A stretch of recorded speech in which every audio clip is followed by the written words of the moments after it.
What's up, everybody?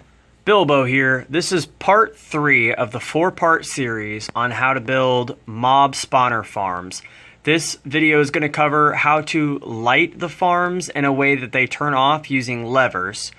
That way, see, I've got a light up above this right now, a redstone lamp, that's going to shut this spawner off. Right now, we are in easy, so there should be mob spawning. We're close enough to it. The fire is lit inside, but because of that light, none of the mobs are spawning. So I want to show you how to turn them on and off. The reason it's important to be able to turn them on and off is if you are on a server, or even if you're not on a server, if you're on your own world, the mobs are going to keep spawning on these softening farms that we showed you in parts 2A and 2B. And when they do that, they'll just keep building up for longer and longer until you have too many mobs and the game won't be able to handle it. So if you're near the area and you don't want the mobs to spawn, you'll flip a lever and this light will turn on. The other thing we're going to cover in this video is, and we're going to show you a few different ways of actually doing this, of different methods of lighting. This is my least favorite, but it's a simple, and I'm going to show you more of them. The other thing we're going to show you how to do is a baby zombie filter. It's going to separate the baby zombies out of this farm for you, and the other farm that we, the other softener that we showed you, so that they won't break your system or they won't come and attack you. And you can either collect them for experience or kill them automatically. I'm going to show you both of those. So let's get out of this farm really quick, and I'm going to show you what this looks like from the outside and how we built this. This is the simplest method, but it has one problem. I'm sure you noticed while we were in there, there was no pillar of blocks on top of the spawner like I told you to use. So that's the only problem with this one. It only uses one light and a very, very simple redstone logic to turn one light on, and that's it. It's as simple as that. I showed you in the last video in part 2B a redstone torch tower. Each redstone torch, when it turns on, it turns the redstone torch above it off. So in the end, we have the very top torch on, and it's going to power the redstone dust over to this lamp, and it's going to turn it on. And you don't actually need the redstone dust on top if you don't want it. It turns on anyway without that.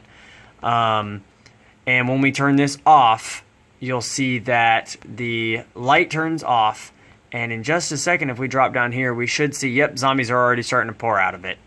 And again, turn it on, and now they're not going to keep pouring out. If there are any left inside, they'll come out, but there's no more spawning. So I'm going to go ahead and pause the video, and I'm going to construct the next one to show you how to build that one. Alright guys, the next method is to leave the pillar of blocks on top of this so that none of the mobs are going to spawn on top of it, and place the lights in kind of a diagonal pattern here. We've got kind of a diamond going on. And I'll show you exactly how we did that really quick.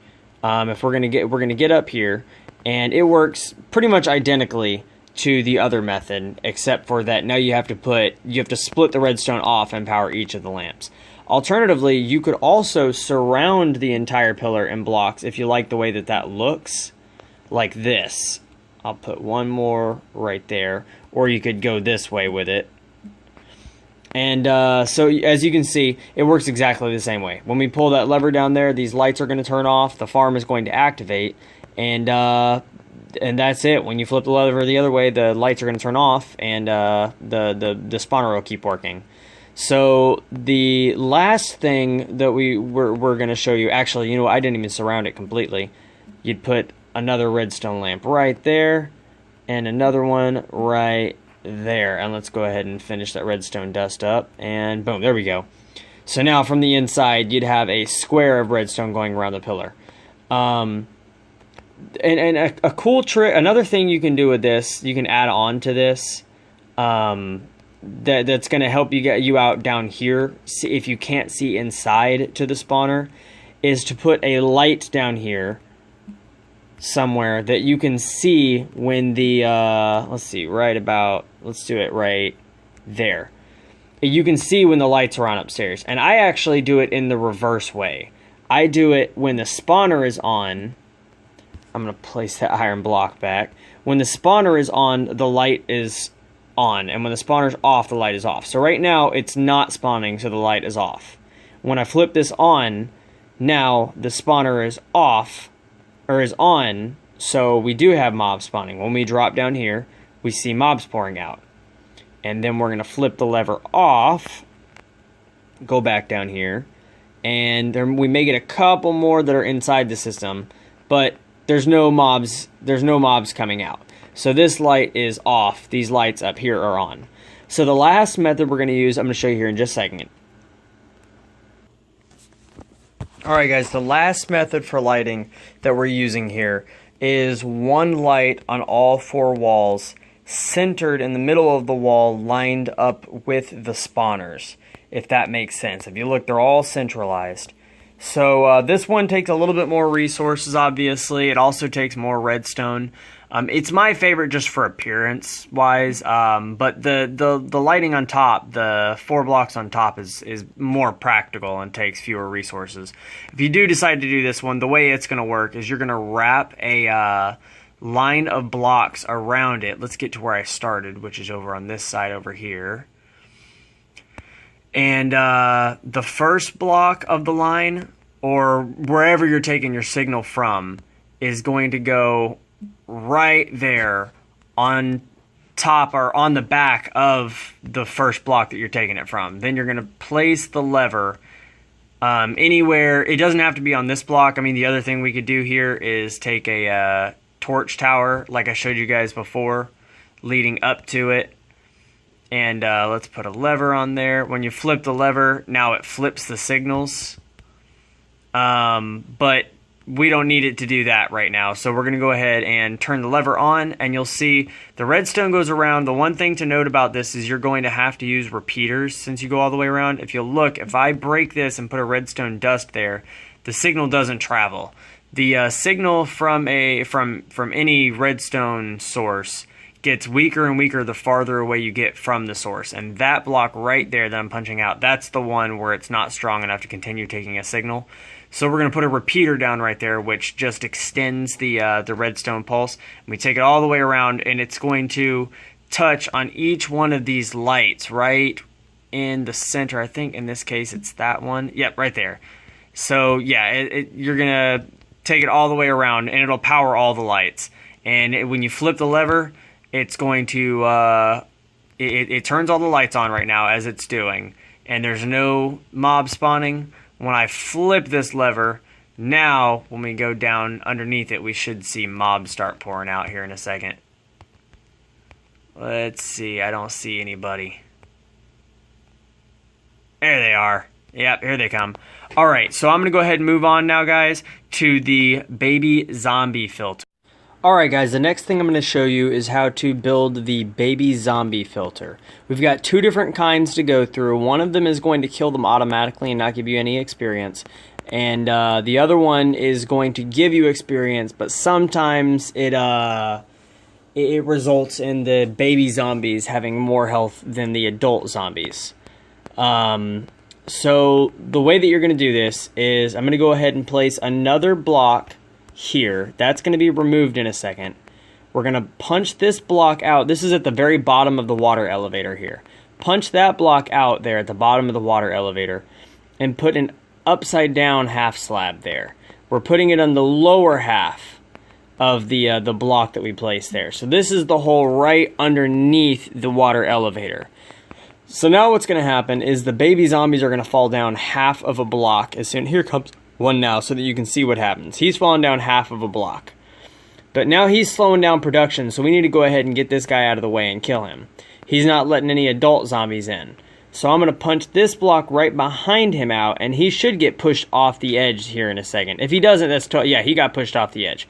So now the adult zombies can't get through this hole because it's only 1.5 blocks high, but the baby zombies can. So the way we're going to guarantee that they die instead of collecting, because this is probably all going to be underground in your build. He's not going to fall down to his death as he did in mine. So the way we're going to guarantee his death here is we're going to place a couple more glass blocks in a circle around him, making another chute for him to drop down. So we've got a chute right here that he's going to drop down right next to the water elevator. We're going to build this down a little bit lower. There we go, so that he can't jump out of it when we place a magma block at the bottom of it.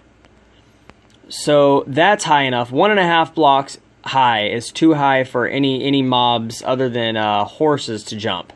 So we're going to place another glass block underneath that, and I'm going to place a block that I'm going to remove right here, and a magma block right there. That's at the bottom of that little chute that he's falling down into. So now what's going to happen here, let's see if we can find a baby zombie. What's going to happen is he's going to fall down onto that half slab there.